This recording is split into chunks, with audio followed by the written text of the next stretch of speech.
दोस्तों, रावण के वध के बाद उसकी बहन सुपर्णखा का क्या हुआ? सुपर्णखा के साथ किसने किया था बलात्कार? आखिर रावण के वध के बाद सुपर्णखा कहां चली गई? दोस्तों, आज की इस वीडियो में हम आपको बताएंगे सुपर्णखा के वह राज जो कुछ लोग ही जानते हैं।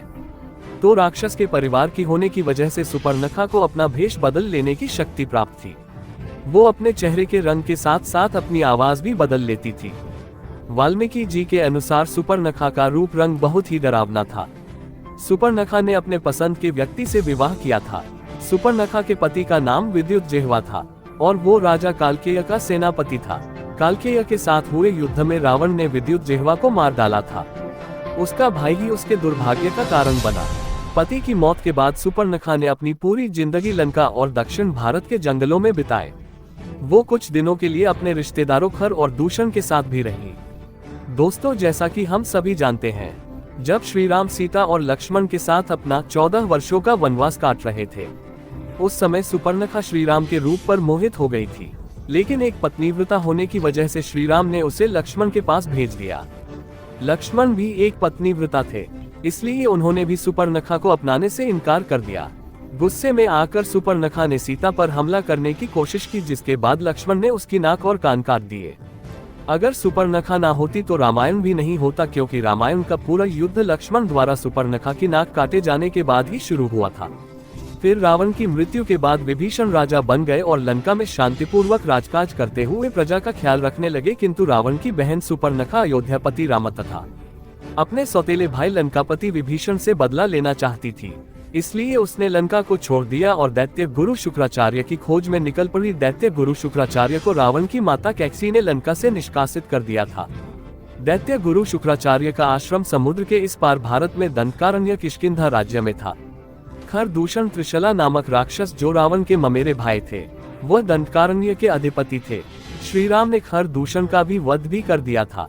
तो इन सब की मृत्यु के बाद भी शुक्राचार्य जी विद्यार्थियों को विद्या प्रदान कर रहे थे। सुपर्णखा उनके पास जाकर अपने राक्षस जाति के उन्नति और अयोध्यापति राम तथा अपने सौतेले भाई लंकापति विभीषण से बदला लेने के लिए प्रयत्न करने को कहती हैं। इसके लिए वह कुछ भी करने को तैयार थी। शुक्राचार्य जी ने कहा, यहाँ का राजा सुग्रीव, लंका का राजा विभीषण और समस्त भारत के सभी राजा अयोध्या के राजा श्री राम के अधीन हैं। सभी उनके भक्त हैं। उनके विरुद्ध यहाँ पर ना तो कोई कार्य हो सकता है और ना ही कोई मनुष्य उनके विरुद्ध जा सकता है।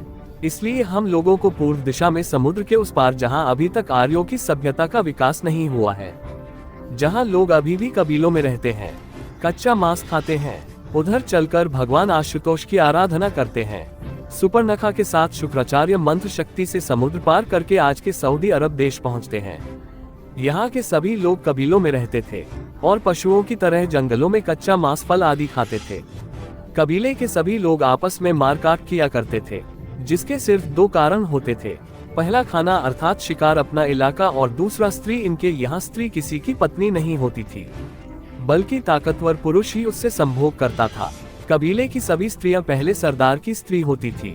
उसके बाद जब सरदार किसी दूसरी स्त्री को अपना लेता था, तो पहली स्त्री फिर किसी अन्य पुरुष के साथ रहती थी।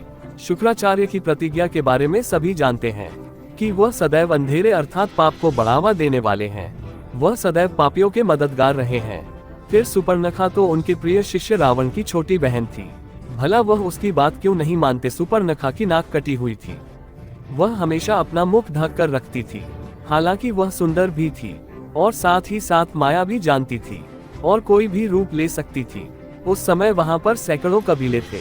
मनुष्य जानवरों की तरह इधर उधर जंगलों में भटकते थे और उनके सिर्फ दो ही काम थे, भूख लगे तो शिकार करके कच्चा ही खा जाओ और स्त्री दिखे तो सहवास करना। सुपर्णखा के साथ शुक्राचार्य जी ने भगवान शिव के प्रतिरूप अर्थात शिवलिंग की स्थापना करके शिव आराधना शुरू कर दी। सुपर्णखा भी वहीं बैठकर बिना श्रद्धा भक्ति के शिव मंत्रों का जाप कर रही थी।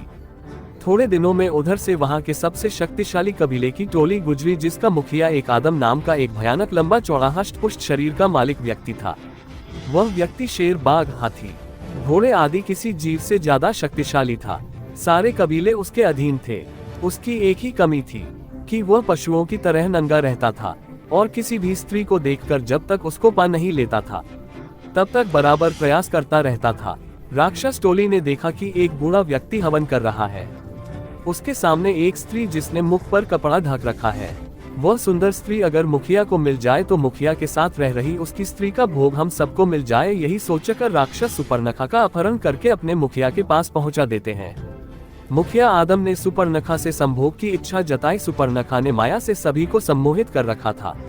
उसे मालूम था कि इस स्त्री लोभी ताकतवर व्यक्ति को कैसे फंसाया जा सकता है, इसलिए उसने मुखिया को सशर्त अनुमति देने की बात रखी और कहा कि लिखकर विवाह करेंगे। शुक्राचार्य जी ने इस विवाह की अनुमति दे दी। मुखिया आदम ने इसे निकाह नाम दिया और सुपर्णखा कुछ शर्त रखी, जिसमें पहली शर्त थी कि सुपर्णखा से निकाह के पश्चात उसके दुश्मन अयोध्यापति राम, किष्किंधापति सुग्रीव, हनुमान और अंगद को मारकर उसका बदला लेना होगा। और दूसरी शर्त ये थी कि सुपर्णखा को अगर आदम की अन्य प्रिय महिलाओं के कारण उससे अलग होना पड़ा तो लंका, किष्किंधा सहित अयोध्या की समस्त संपत्ति राज्य सुपर्णखा को देनी होगी। इन दोनों शर्तों के लिखित प्रमाण के बाद दोनों का कबीले की रस्म रिवाज के अनुसार निकाह हुआ। जब निकाह के बाद आदम ने पत्नी का घूंघट हटाया और उसकी नाक कटी हुई देखी तो वह 10 कदम पीछे हट गया, और जब सुपर्णखा ने रोकर अपनी कहानी बताई तो आदम को उसके प्रति सहानुभूति जागृत हो गई और उसने राम लक्ष्मण से बदला लेने की प्रतिज्ञा कर डाली। लेकिन आदम ने अपनी पत्नी सुपर्णखा का भेद किसी को नहीं बताया कि पत्नी की नाक कटी है।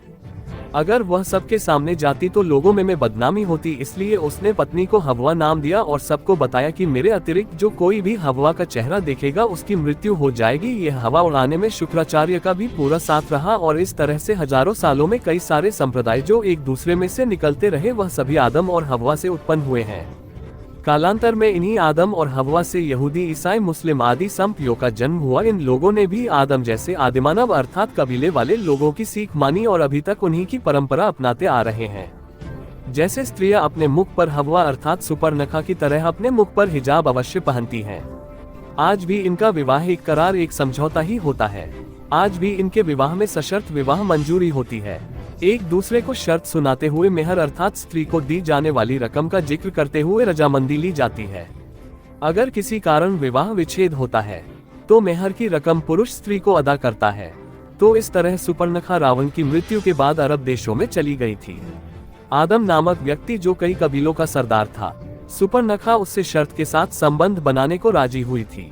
नाक कटी है ये छिपाने के लिए उसने हिजाब डालने की परंपरा शुरू की थी और विवाह को निखत नाम दिया। अगर ध्यान दे तो ये सारी बातें केवल एक ही तरफ इशारा करती है कि शायद मुसलमानों का सुपर्णखा के वंशज होने वाली बात हकीकत हो सकती है।